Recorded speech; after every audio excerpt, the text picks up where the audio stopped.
How's it going, everybody? Welcome back. It's TableTakes. We are so excited to bring you even more tabletop gaming news. Gen Con is just around the corner, and we have been getting so excited, so pumped. We have lots and lots of things to share with you. But before we get into it, I want to say hi to all of our co-hosts. Unfortunately, Peter could not be with us here today, but you are in our hearts, Peter. We're thinking of you. But we have the magnificent Bonsai Baby and the mysterious Noir Enigma. What have y'all been up to this last week? We'll start with you, Bonsai. Steam is robbing me of all my money. I don't know if you guys know this, but the Steam sale has started, and I was like, oh, let me just get this one game. And then I found 20 other games, and now it's more games that I don't have ever time to play. But I'm enjoying at least the power washing simulator of SpongeBob levels, and I want to see what they're gonna do with Warhammer. And yes, all the games. That's awesome. So you play a lot on Steam? Yes, I do play a lot of Steam. I also have a Steam Deck. Very Oh, really? fancy. I know. That's I'm fancy. bougie like that. Look at me with a Steam Deck. That's cool. Um, That's cool. I haven't looked at I've been seeing a lot of like bundles and like deals and stuff like that on Steam all the time. I just gloss it over me, like completely over my head. I can't even pay attention to all of them. Noir, what about you? What have you been up to? So I was dealing with some car issues. So we just replaced the car. That was a day in the dealership, which I hated. But other than that, I got some it's about to be Prime Day or Prime sale. So I bought Mm. some cute little knickknacks. I got this case holder for my Beat Pods. And my partner has tricked me into getting into the world of mechanical keyboards. I got myself a nice new keyboard here. It's a Newfie Field 75. And it comes with a cool little anime poster of like does it a click clack? it I actually had it set up to be extraordinarily quiet because I do a lot of streaming. So when I type, you shouldn't be hearing too terribly much. Oh, boo. All right. Sorry. Go ahead. But that's it. Well, cool. I hope I get to see that poster someday because you allude to something. You're gonna have to Mm-hmm. show it eventually. You know that, Oh right? yeah, it's I don't think I have it near me at all. So oh yeah, this is what the poster looks like. It's my keyboard as an anime girl. So there's the keyboard, there's my keyboard as an anime girl. So it's really cool. That's great. Man, the wonders of what limits there are for art. There are none. There There Um are are none. none. What about you, Javion? What have you been up to? I don't know if y'all knew this, but last weekend was Pride weekend. And over that weekend, I was working. But on Sunday, I got to go to the parade. I got to lip sync to a bunch of songs because anytime a band comes by, they will demand audience participation. I don't know if you knew that. They will not give you their candy for free. You have to also participate in the parade. So that was pretty fun. It was really hot, but we got through it together. And then we went over to the Seattle Center for Pride Fest by the Needle. I got a bunch of sushi burritos and snow cones and sausages. McDonald's had a little cart that gives you fries for $1, so I got two of them because I wanted a little snack, and Did you get a McDonald's fries are grimace good. shake? No, they weren't selling anything but fries. They literally just had like a little teaser cart. It was interesting.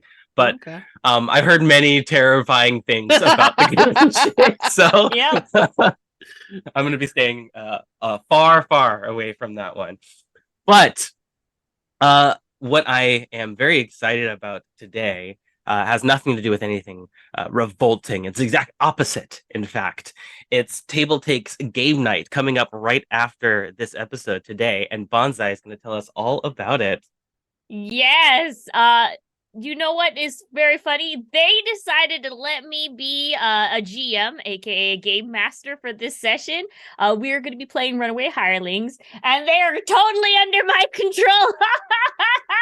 And I can't wait for them to experience what we have for them. We're going to be playing Runaway Hirelings. So instead of the heroes, we're going to play the mucks, the mooks, the mooks, the mooks, the NPCs, and they're going to struggle, and I'm going to love to see their pain. And then, I need at least one person to go no for it to be successful. Also, hey, speaking of which, did you guys know? Here's something. I don't know. God King Marcus, please plug your ears for this.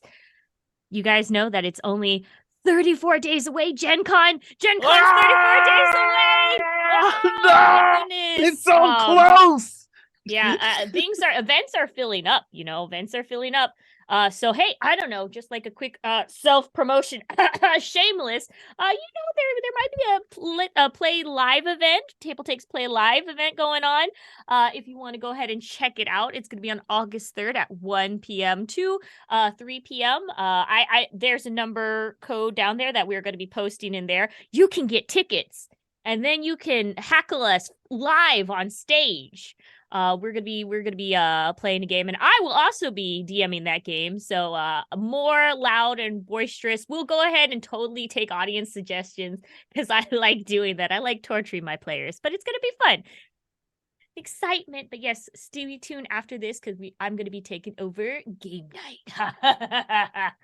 I'm so excited for that. Of the options that you gave us, Bonsai, you had a lot of different like choices that we could have picked for RPGs.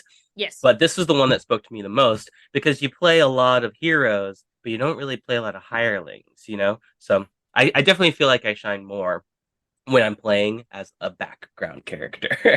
So this will be really fun. Excited. Speaking of excitement, the Origins Award winners have been announced. Thank you to Jeffrey Dome Sanchez of ICV2. The Origins Award winners were announced. The Academy of Adventure Gaming Arts and Design announced the winners on Friday this past week. So we are going to not go through all of them, unfortunately. There are just too many, but we'll post a link. You can follow along. If you want to check out some of the games that got awards, if you're looking for some new games to try out, definitely look at this list for some inspiration. I'll say, I was really happy to see that Boop won Retail Game of the Year. If you haven't heard of it, is a game about cats, and you're kind of playing tic-tac-toe almost. You put a cat down, and then somebody else, if they put a cat down next to it, they boop it, and then they go one space away. And then you could put down a cat next to theirs, and then you'll boop it, and maybe even push it off the side of the board. And what you're trying to do is get three kittens in a row to turn them all into cats. And either you get all your kittens into cats, or you get three cats in a row. And it's like tic tac toe. It's super fun. It definitely makes sense that it got Retail Game of the Year because, I mean, it's a game about cats. Like, who's not going to want to buy that? We also got the Origins fan favorite game, Flamecraft. I have a lot of opinions about Flamecraft. It's a great looking game. I mean, the art on this box is fantastic. Just looking at it, I can tell why it's the Origins fan favorite. You play as different dragons, and you're manipulating them and telling them which shops to go to around the village to help all the shopkeepers sell their wares or create new products or cook their food or whatever their shop is selling. It's a very, very cute game. And then I also wanted to give a shout out to Scout, the card game winner, the card game award winner by Oink Games. If you haven't played Oink Games, they're tiny little boxes that pack a big punch. So they have a lot of game inside it. Scout is a game about you running a circus and trying to recruit circus acts. So you play all the different cards like a set playing game. You can play pairs or triplets of cards, or you can play like runs, like a straight from 2 to 4, or from 2 to 5. And if you can play off of what somebody else has better than they do, you get more points. But the whole idea is you can't change the order of the cards in your hand. It's a very unique style of game. It mashes together a lot of concepts that you might have played in traditional playing card games with a little bit of a twist on it to sort of modernize it. So I could definitely see why it won the award for Origins. Do you guys see any, I'm talking to you, Bonsai Noir, see any of the games on the list that like you recognize that you're really happy to see won an award?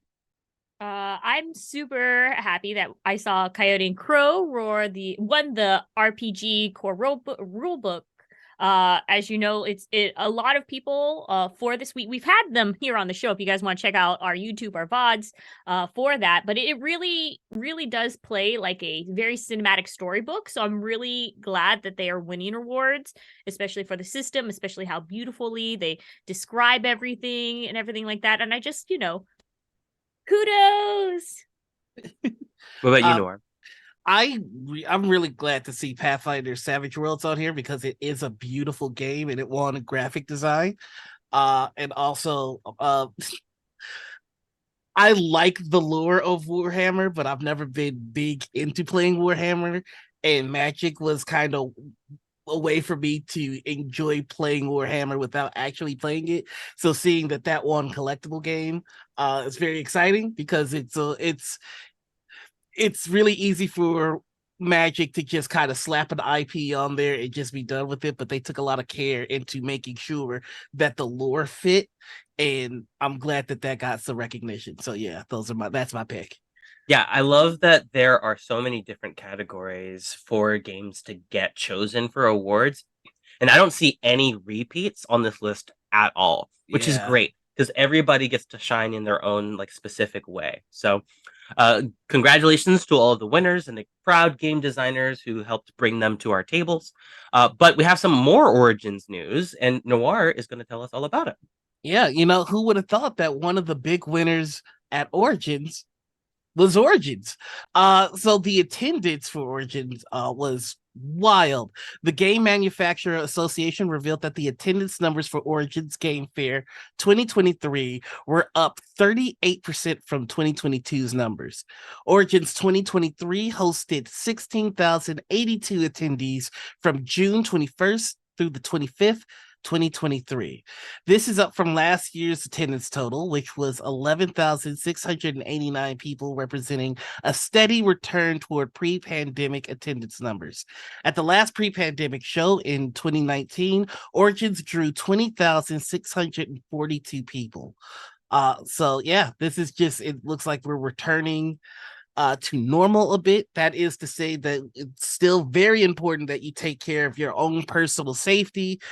Masking still highly recommended. We have to make sure that we're protecting all of our fellow hobbyists here, and some of them, especially with conditions, still need us to be very socially conscious of them. So glad to see things returning to normal. Let's just make sure that we're doing so carefully. Origins is one of the game conventions that I've heard about in passing from going to Gen Con so often as the place to go to like play games. It's for people who want to get together and share in that community space. It's not as much of like a press, release space. It's more about the people who really love the games. And I've always wanted to go. And I'm so happy to hear that they had such a good turnout.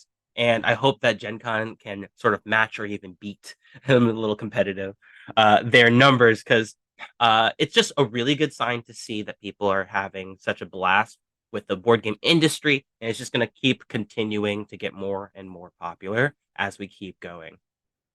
All right, so Bonsai, why don't you lead us into our next headline here?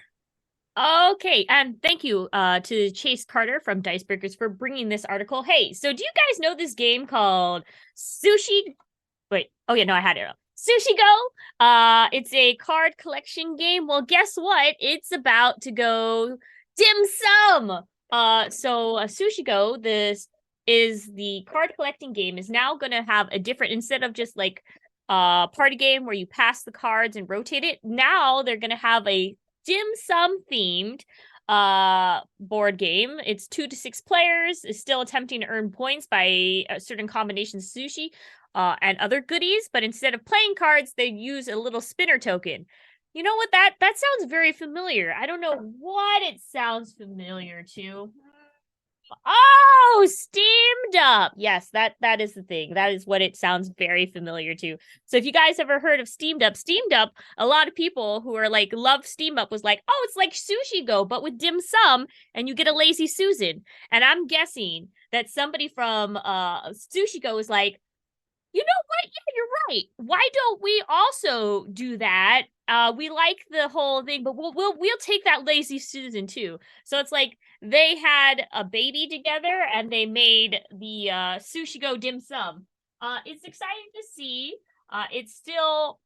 It's for me. This is going to be something that I've already mentioned, kind of off the notes. It kind of seems like it's a weird space where it's like somebody took like a it's like somebody seen a video game that was based off a movie, but then decided to go ahead and make it another video game. It's that kind of rhetoric. What do you guys think about that? I think that they just kind of, you know, it's like a collaboration, but not officially. Like at some point, we're just gonna need an official collaboration between the two, and see what they come up with when they're not, sniping at each other. I personally haven't played either of them, but I do love that they're so closely related like this. Myself, I'm not really like the biggest sushi fan. I'm not saying I don't like it. I just haven't tried enough of it. But I've played a lot of Sushi Go. I really liked that game. I think it's great as a party game. I don't know if the people asked for more Sushi Go like to be like Steam up or anything like that, but I can definitely see where the designers were trying to go for it. So I guess this is just going to spark more of the comparisons between them, even more so than before. So, I have to imagine they heard something, right? Oh, but yeah, no, it's something. I think the only comment I have between what has been like produced as the mock-up for the Sushi Go dim sum spin is that the steamed up has little tiny versions of their stuff if you got the collector's edition like myself, and it's very squishy and like nice. Think they're better than While us? the Sushi Go one is just like cards still. They're like circular cards that you have to the deck is in the dim sum packet or like the bamboo steamers themselves. So I'm gonna miss the tactiles. I need tactiles. That's what Well, I hope it lives up to all of the many expectations. Speaking of which, a game with very high expectations, Gloomhaven, the TTRPG edition.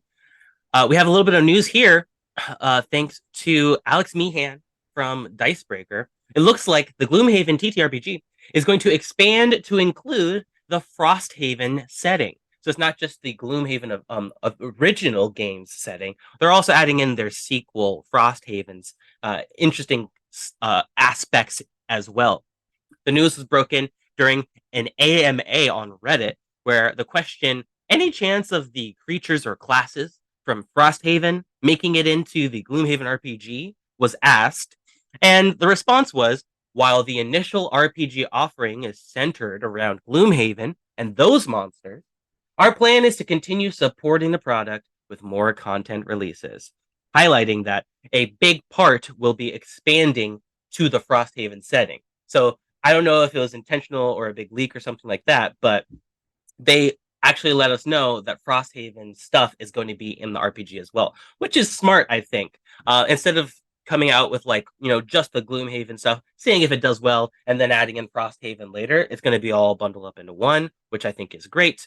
Hopefully this will spark even more Gloomhaven stuff because it was, I don't know if y'all knew this, I'm sure you did, but it was like, Gloomhaven was like the number one game on Board Game Geek for like I don't even know how long, like years, and it only recently got beat out. So yeah, clearly a super popular game.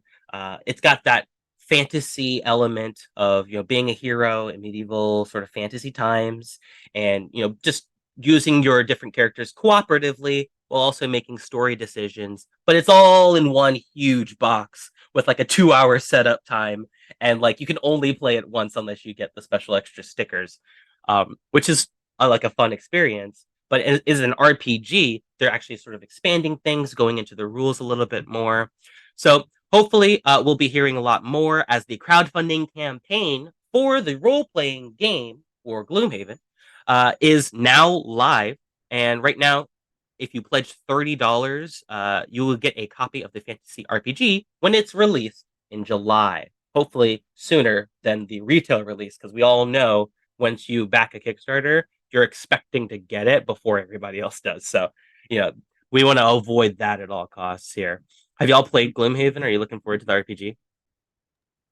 I have not yet. I still need to get around to that one.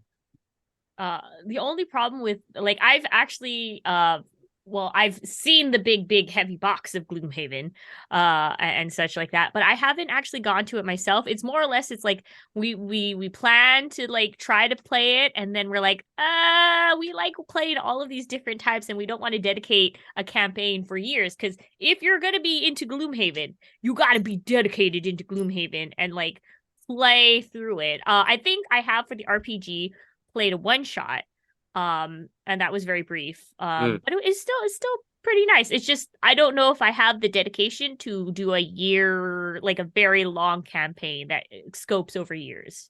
Well, I will say about the TTRPG versus the board game version, or the digital version for that matter, is that the one gripe that I had about Gloomhaven is actually solved by making it an RPG. I'm sure you can probably guess what it is. It has dice. I wanted there to be dice in the board game, but now we're playing RPG. It necessitates dice rolling, and now I actually am way more invested in playing through Gloomhaven. And I think it has that same feel of like you can only play through that campaign once. You're never going to get that experience again, but it's a little bit more replayable. So I'm definitely looking forward to seeing the crowdfunding campaign be a huge success, and it's going to come into retail, and everything's going to be great. Speaking of which, we have another huge drop from Wizards of the Coast, and Noir is going to tell us all about it. Yes, I am. So, again, thank you to Jeffrey Don Sanchez. We can take a look here. Wizards of the Coast unleashed Summer Super Drop 2023, the next wave of secret layers sets from Magic the Gathering, which are now on direct-to-consumer pre-order. The next round of Secret Lair sets are sort of a mashup of various stylistic sets and a Middle-earth themed release. The More Adventures of Middle-earth set showcases art pulled from the Lord of the Rings 1978 animated movie. The drop also has a set of mountain basic lands that are designed by John Darnell of the Mountain Goats Band, which is pretty cool. The following sets are will be offered in the June 2023 Super Drop. More Adventures in Middle Earth, Goblin and Squablin, Bad to the Bones, Artist Series Ryan Alexander Lee, The Stars Gaze Back, and Mountain Goats. The drop can also be purchased with 3 different bundles. The Tearing Up a Sick Tube of Non-Foils bundle comes with one of each of the entirely non-foil sets for $148.99, and the Carving Up a Barrel of Foils comes with one of each of the entirely foil ones for $278.99. And Shredding a Wave of Everything bundle comes with all the sets of the drop for $488.99. So if you're inclined for some Magic shenanigans, you got yourself some options with this summer drop. Man, this is huge. I mean, this is like the Black Friday for like Magic the Gathering. There's just so much stuff. I remember back when, like, for me, when I was like learning Magic the Gathering, everything just looked the same. Every card just had like the same art style or borders or whatever, except for like when you had like a foil one versus just like a regular one. But now you get to see all of these like insane amounts of variety. Like from the Secret Lair to the summer drop that we're seeing now, I mean, it's just bonkers. You can instantly tell who has money at the table by Yeah. what their table looks like. Yes.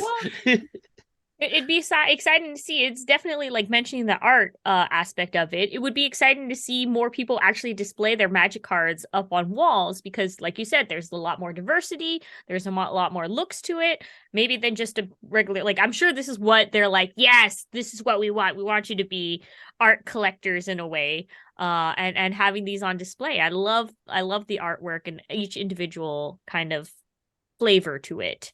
You know. This is the first time I'm hearing about the Goblin set. Goblin and Squablin sounds like somebody was creating an RPG or oh, actually, you know what? Why don't we call our Magic the Gathering set that? That'd be fun. You said it comes with a Goblin Lackey, Goblin Mage, all these different goblins. I was looking for more inspiration for my Goblin one shots, so this is actually so cool. Yeah, if you're a fan of the Goblin Typle, this is the one to get. Also, small note, um, Wizards has kind of has taken the step of naming naming these things typles instead of what they were formerly called as tribal. So I was trying to adopt that myself. So yeah, Goblin typle. If that's what you run, you're gonna want to pick up Goblin and Squablin. Oh, Man, typo. always learning something new on this show. Well, thank you so much, Noir. But I believe you have the next headline as well, so I'm just going to send it right back to you. Yeah, I'm gonna do a little bit of a disclaimer on this next story.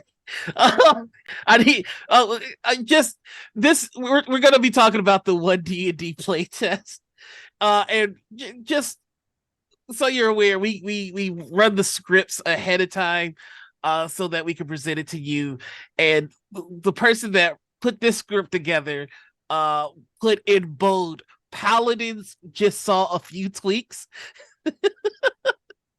So, okay, let's get to the story. Thank you for letting me indulge. New 1D&D playtest features 7 reworked classes. I want to thank you, J.R. Zabrano, at Lost Souls, for giving us the story. So let's just get into it. This is the largest Unearthed Arcana ever at 77 pages. This could probably be its own rulebook. The new 1D&D playtest includes updated versions, that have been updated based on player feedback of the Bard, Cleric, Druid, Monk, Paladin, Ranger, and Rogue, along with at least 2 subclasses per class. Prepared spells are no longer tied to your number of spells per level each day. For instance, if you have 3 second level spell slots and 5 first level spell slots, you could prepare 1 first level spell slot to cast with all 5 spell slots. And in your other 7 prepared spells could all be second level spells. Bards had a huge change in that they can now choose between being arcane, divine, or primal spell list, meaning you can now be a forest bard or a fire and brimstone orator bard. They also got new subclasses, the College of Dance, that makes you into a bard that just uses dance to inspire others. Clerics feel largely the same, but they now have a closer connection to their deity with the ability to commune regularly, and more consistent divine intervention. Druids got a new Circle of the Sea subclass, and Wild Shape got reworked closer to its original implementation, but now Druids are limited to a set number of known forms. They get to choose between all beasts for these forms, but they're limited in the number of forms they can switch between to decrease analysis paralysis. Monks got damage boosts, thank God, and they finally had their weirdly out of place Asian flavor stripped away for a more generic unarmed fighting theme. Rangers still feel mostly the same, but they buffed the strongest subclass, Gloomstalker, for some reason. And rogues gain the ability to sneak attack on any attack, not just attack action. So a reaction can now be a sneak attack, and they get a cunning strike, which lets them trade sneak attack damage for other neat effects such as poison, trip, disarm, enemies or just to run away. Assassins also got a good boost. So finally, the assassin is living up to its really cool name, and poisoning is now relevant. There are also 15 pages of updated spells. Now, that's the story, and I know what you're thinking. That I'm just gonna freak out about the paladin changes. I'm not. I've grown. They've changed smite. It's smiting is a bonus action now. It's a bonus action you can take after you hit somebody, so it functions kind of like smiting, where once you hit somebody, you can decide to do it, but it is using up your bonus action, which means you can only do it once per turn. And you have to cast one of the smite spells. So the way that we did smites before, where you get to pick a spell, it's altered. I don't like it. Back to you in the studio.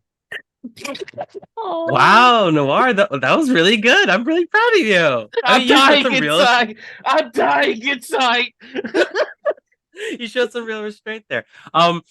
I will say from this news, I am really happy to see that they kept some of the warlock changes that I was really excited for. Being able to commune with your patron a little bit more, building that dynamic, the role playing aspect of it, crucial.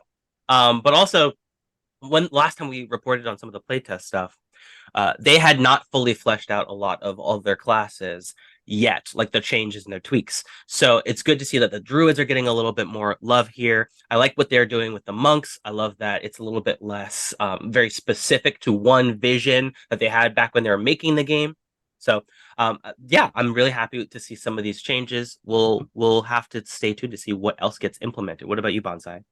I'm just excited that rogues just like they're cooler now, and poison matters. So now you can be like poison and do all the sneaky stuff and do paralysis, and like sometimes it's like the only times when you're a rogue is like I gotta make sure that they don't see me so I can sneak attack them and get coup de grace when they're sleeping. But now it's just you get it, you just get it. You're like, haha, I'm a rogue, I can pop out anywhere and stab. And so that's always good, and it's always good to make sure that like I said before the show, finally somebody's bringing down these paladins being too OP, putting them in their place. It's about time. There's so much hate in my body right now. And there's nowhere for it to go. Well, why don't we move on to some other good news? Rage. Bonsai, why don't you tell us more about this Paizo information? All right. So yes, Paizo, guess what? The Paizo release of Orc license has been released. The final version of the Open RPG Creative, also known as the Orc license, is here. If you don't know, the license is a system agnostic, perpetual, and irrevocable open gaming license that provide a legal safe harbor for sharing rule mechanics. So to encourage more collaboration, more innovation in of course, the tabletop gaming space. This is a reaction for when Wizards of the Coast or WotC tried to change their rules about D&D and being like, no, we got this fence, but then people are like, no, we joined the Orc Nation, Orc love. But yes, the final text of the Orc license has been submitted to the Library of Congress and formally published on the website of Zora Law. This is, of course, a legal firm that conceived and drafted it. And hey, guess what? They are actually going to have a Q&A. If you're like, I really want to figure out what's going on here, you can attend this Q&A at Gen Con. The game ID is going to be posted in chat, and you can have your questions answered there by the people who created it to get more of like a understanding if you're still not clear about things. I feel like this is a good step in a lot of things, and it's really nice to see everything finalized. What about you, Giovanni Noir? What did you think about this? I am extraordinarily excited to see how it's going to be implemented. I have a lot of questions, but Paizo does seem to be very transparent and willing to answer those questions. So I am just going to be on the lookout for more information directly from Paizo. We have been following all of this stuff for like the longest time. We've been reporting on it since its inception. So I'm super happy for them. I'm happy that it's getting done. I'm happy that there are so many people that are invested in its success. It gives me really high hopes that it'll actually come to fruition. We are going to need somebody like dig through this, because there's no way I'm looking through all this legalese and trying to figure out what it means. But like to let us know like what is actually going to be in it, and who's jumping on board, how RPGs are going to change as a result of it. There's so much potential here. Well, I guess that is going to be the end of our headlines today. But we're just going to have to jump right into some crowdfunders here. I have one that I think you might be interested in particularly here. This is something I found on GameFound. I thought was really, really cool, and it got funded in 17 minutes. It's the Firefly the Game 10th Anniversary Collector's Edition. Now, I know some of you, peed your pants a little bit when I said Firefly and you didn't know I was going with it. Well, this is the 10th Anniversary Edition of Firefly the Game. If you haven't played it, it's really, really fun. Basically, it uses up all of the stuff that or in the show. You have these characters that you're playing with, the ship that you have to keep running, and you're just picking up quests. And as soon as you finish one, you start dying and losing. So you have to like pick up another quest as soon as you possibly can and travel all across the galaxy. It might be a fetch quest. It might be a diplomatic ambassadorship. It could be a multitude of different things. And even if you played the base game, you may be like me and didn't even realize how many expansions there were for this. There are tons, and they all come included in this anniversary edition box. So it's just a giant crate with the base game and a bunch of all of the expansions, as well as the organizers. It's going to keep it all nice and tidy, something that's very, very important to me when I'm deciding what I'm going to buy or back. But it also has upgraded parts and very shiny bits and components. You get a giant neoprene mat instead of the fold-out cardboard for the entire galaxy, so you get even more vivid gameplay. All of the components are upgraded as well with new materials that sort of are a little bit nicer to use. Deluxe custom made components. Plus, the game doesn't really change all that much, but they did create a new expansion. So you get all of that inside the game, but there's like a different set of tiers that you can get. You can get just the base game that has basically everything that you want. The Firefly, the game, the 10th Anniversary Collector's Edition crate, it gives you everything. Or you can get the upgrade kit if you already have the Firefly the Game board game and you're just looking to spruce things up a little bit. So there are tons of promo cards. The ships are now made out of resin and they're hand painted. There's tons and tons of stuff like the enamel tokens, the custom insert to organize everything, and storage envelopes for keeping everything nice and tidy. Plus any other stretch goals that they have, because there's still 6 days left on this campaign. So I will say that when I played Firefly, it took me a really long time to play. It was a huge, long setup. I didn't watch the show at that point, and I didn't know if I was gonna have a good time. I loved it. I loved being able to sort of choose my own adventure of like where I wanted to go, what style of play, if I wanted to get a little bit more conniving, or if I wanted to get a little bit more competitive and like brutal or aggressive with like combat missions and things like that. There's tons of different ways it can go, and the expansions only seek to absolutely like heighten that kind of thing. So I will say this is already funded $2 million already, with 8,000 backers having backed it. I misspoke earlier. I said it was 6 days left. There's actually only 5 days left. But yeah, it's definitely making its waves, and it's looking to be like a really, really cool game. So yeah, back it now before it's too late. It's literally the only time they're doing this. Once the campaign's ended, they have said they are not putting this in retail. They are not selling this third party.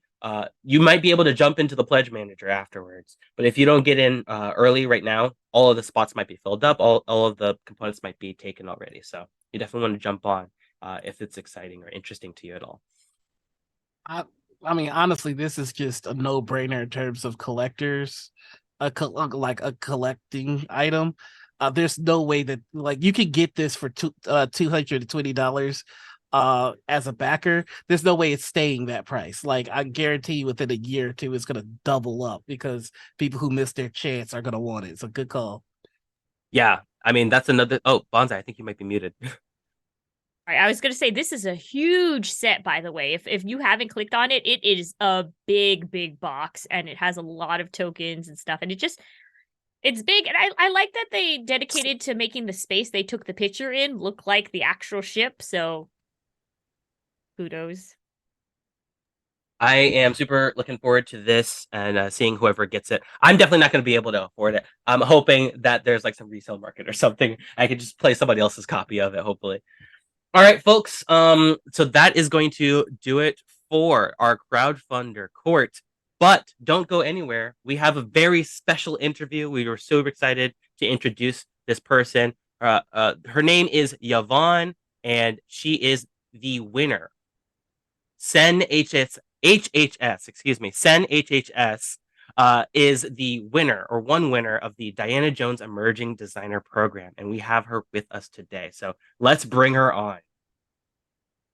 Welcome, send H.H.S to TableTakes. Right now we're in the loading screen. Do do do do do do do do. Hope you're having a good time zone. I know you're in ungodly hours in your part of the world. Welcome, Hi, welcome. Hello. It is so great to have you on. We have been going thank through, you. we've been having interviews with a lot of emerging designer winners, and we have been excited to have you on because we have so many questions for you. But for the audience, for the Twitch chat, can you just give us a quick introduction? Say hello.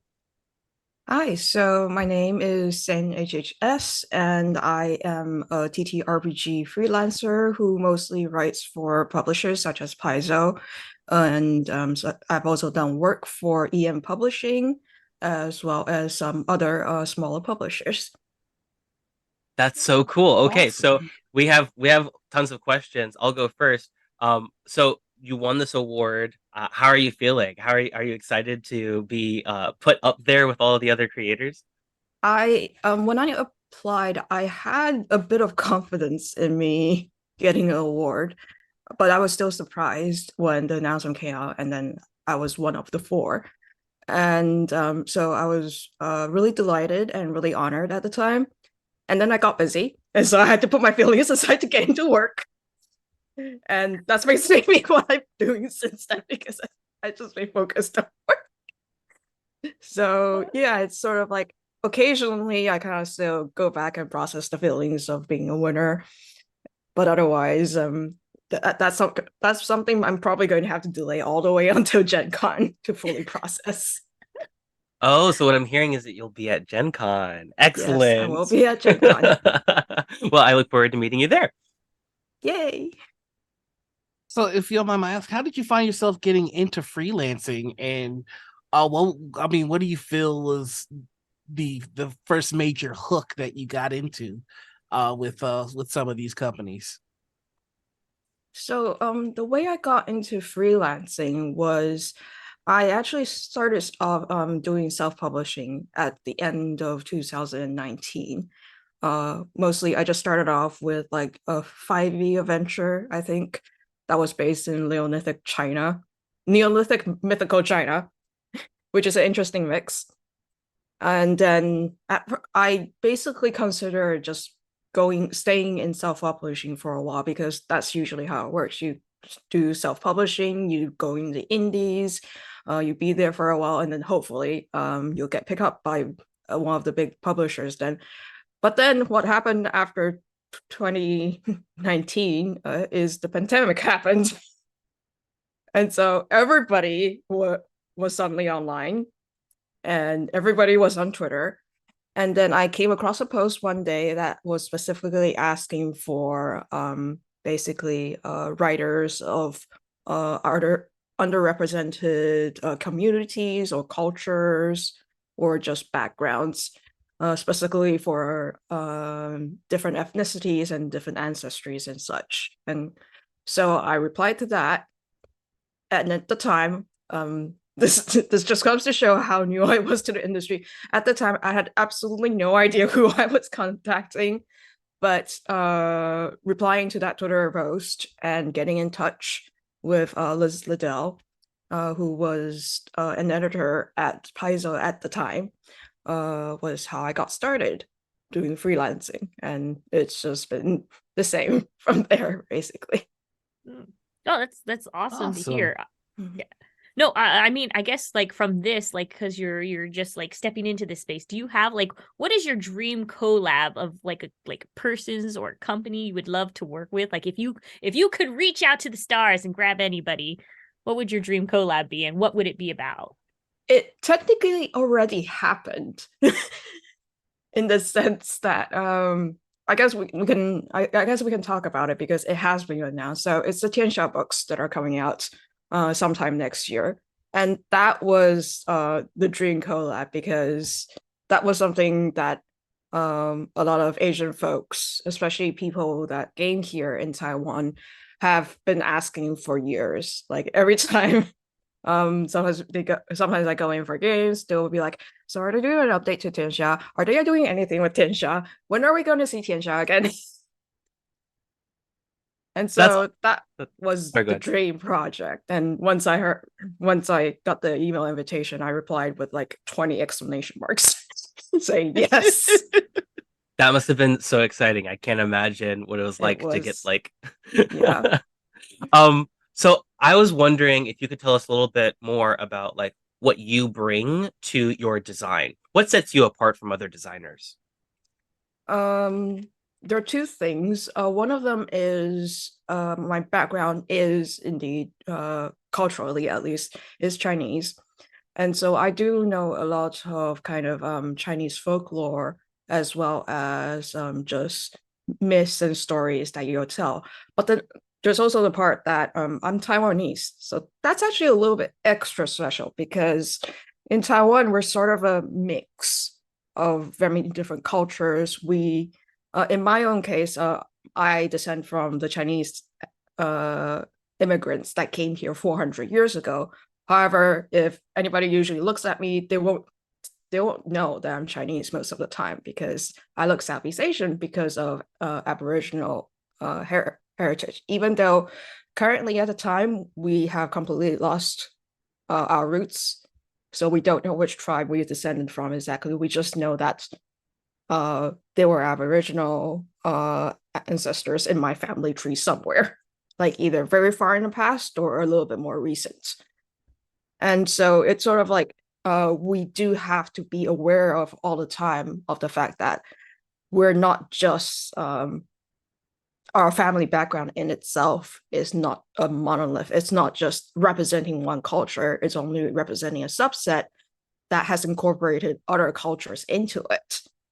And then there's also my more westernized upbringing. So I left Taiwan when I was about 7 or so, and then I went to Singapore at first, and the education I received there was actually mostly British system. And so I was exposed to that. And afterwards, when I was in China, I was more exposed to the American schooling system. And then for university, I was exposed to Canadian education system. And it's sort of like I've basically been picking up different points of views, different ways of how to learn, and especially just sometimes how to look at one thing from different people's perspectives and understanding the fact that people are going to look at one event through completely different lenses by virtue of where they're from, what their background is, and such. And so often when I go into writing something, I always have to think, okay, so maybe there are very different parties involved here. How can I make all these parties understandably human and come from a more compassionate and empathetic angle? Because they all think they're trying to do something good, perhaps, but they clash ideologically somehow, or they clash on maybe there's a cultural difference. And so often, like, this is something that I bring to the table, other than just cultural authenticity in itself. Yeah. Excellent. Thank you so Mhm. much. Okay. Well, just from like listening to all of that long like history that you have, Where did gaming first come into like your life, and like how did that shape like where you got to today? In terms of tabletop gaming, so my exposure to TTRPGs is actually rather late. The first time I heard about TTRPGs was probably around high school. And so during high school, I went to American school at the time in Shanghai. And so what happened was a lot of times my fellow classmates during the summer will basically go to summer camps in America. And I just went back home to Taiwan and hung out with my relatives and such.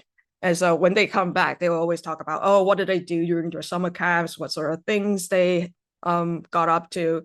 And then I think it was around like 10th grade or 11th grade, they started talking about like, oh, so like there was this game called D&D. And I was like, what's D&D? And so my understanding at the time was just you play as characters that you make, and then you complete missions, and that's it. And then so they talked about it, and then everybody was like, "Oh, we need to get you to play D&D at some point." That didn't happen until I graduate, and I think it was like several days before graduation. They finally got one of my friends and my best friend to basically play like a two-player one shot that our mutual friend came up with. Unfortunately, our mutual friend was a historical warfare enthusiast, so he basically put us on the beach of Normandy for some reason, and fantasy version, and it went from there. So that was my very, very first game. And then afterwards, it took my next tabletop game was a Pathfinder game that took place all the way until after university. I did sort of still know about D&D and that it was happening, and I listened to a few podcasts, actual plays at the time for 4E especially, but actually playing the game, that was all the way until after I graduated university. So I was probably in my early 20s and such. All right. So I have to ask, it sounds like you've gotten a large amount of experience in a very short amount of time. What advice would you give to upcoming writers, whether it be freelancers or anyone that's just interested in trying to pursue this professionally? In terms of profession, my suggestion would be the best freelancers out there aren't necessarily like the most like the best writers. The ones that can do this as a profession are the most consistent, especially on deadlines. So deadlines are incredibly important to publishers because if you miss a deadline, it means everything afterwards get knocked down by more than what you miss. So if you miss a week, it could mean like 2 weeks or 3 weeks for a publisher. So the deadline is always incredibly important. And then once you actually get into writing and you start receiving a lot of volume, sometimes you do have to sacrifice a little bit of your perfect vision. Like if you're a perfectionist like me, that feels like a pain, but it's something you have to get used to. You have to basically accept the fact that what you want to do is you want to turn in something that's workable, that's complete, and that has all the word counts and has all the elements that the designer asked for, though sometimes you do have a little bit of creativity, and so you can still put yourself in there somewhere, but consistency and perseverance and treat it like a marathon, not a sprint, would definitely be like the three advice I would give. Oh, that's definitely helpful. I tried sprinting with some of the freelance writing I did. It did not work out well. Yeah. I think we have to do time some for sprints. maybe one more question, and I think Bonsai has a question she loves asking our guests that she's been dying to ask Yes, you. I do have one question. It's a very controversial question, but do you have a favorite child project? And can you tell us about your favorite child project? My favorite child project, it's not mine, and therefore I cannot talk about it. Oh, okay, never mind then. We could skip that one because you're like, no, I can't do that one. How about for from a lot of us who all come from multicultural backgrounds and stuff? What do you sense for like a lot of people are like how do you balance it all, between like, hey, some people making comments about like, oh, you're too much on one side, too much on the other side, and having that cohesive melting pot of a person with so many different like backgrounds, because you come from a lot of various different aspects and you see a lot of various point of views. Like, what advice would you give? For me specifically, Taiwan is a little bit different from the US in that we're sort of forced into a position. Um, Unfortunately, fortunately, we're not really sure where we actually have to be conciliatory about our past, because the fact is sometimes if you do in fact divide like kind of your ancestry, it sort of turns into like where do you start counting the colonialism? Because if you talk about like my Chinese ancestors who came here 400 years ago, they are colonizers. And then later on, more people came. Are they also colonizers? Like Taiwan was, in fact, a colony of Japan at the time. And so like my grandparents' generation received a Japanese education. And so growing up, I occasionally heard them talking completely in Japanese at home, even though I myself did not learn the language. And then my parents, they received the ROC or KMT kind of Chinese nationalism education which resulted in me, I don't actually know how to speak Taiwanese or Taiwanese Hokkien, but I do speak Mandarin Chinese because that's what they spoke to at school all the time. But and they, at home, they just got used to not speaking Taiwanese, and therefore I didn't pick up the language. And so for me personally, I do kind of go with the Taiwanese flow of I accept the fact that these are things that happened in the past and they're not things I can change. However, I do claim all of them to be part of my heritage in some way, in the sense that, yes, this is what happened for my grandparents, this is what happened to my parents. And I don't really feel the need to say, I'm going to like draw a line here and say, this isn't me anymore. I'm not going to say, this is me. I'm just going to say, all of this is who I am. And that's what makes me a unique person. Like sometimes it can be a little bit hard to swallow because there are parts that you don't enjoy. But I think there's also some courage in kind of stepping into it and say, okay, you know what? We did sort of maybe try to do our best in the situation at the time, especially if you were not in a position of power to do anything about what was going on. And so, yeah, basically acceptance is kind of more what I go for, as opposed to kind of revolutionizing or trying to reclaim what I lost. Sen, I just want to say on behalf of all of us, thank you so much for coming Thank you on so our show much for having today. me. Your stories like yours are so important to hear and to be told. But I think hearing that somebody won the program is one thing, but actually getting to know them is another. And I can't wait to see all of the work that you do in the future. Thank you so much for Thank coming you so on. much. I hope that you can stick around for just a little bit while Okay, we sure. do our outro real fast. Folks, that's the episode. Thank you so much for joining us for all of this news. It's been a wild ride, but don't go anywhere because right after this, at 3:30 p.m. Pacific time, we've got TableTakes Game Night, where we will be playing Runaway Hirelings. We're very excited. Bonsai Baby here will be our GM, and we are going to do a little bit of improv, and it's going to be real fun. It's just a little teaser of what's to come at Gen Con. After that, we've got Sarah's Table at 5 p.m. It's a little bit more joyful gaming, so stick around for that right after. For folks who don't know what our streaming schedule is, on Mondays, we've got Board Games with the Brothers Murph at 4 p.m. We've got Dress to Quest at 6 p.m. And on Wednesdays, we've got The Path of the Brush mini painting at 4 p.m. On Thursdays, you can join us for Blood on the Clock Tower at 10 a.m.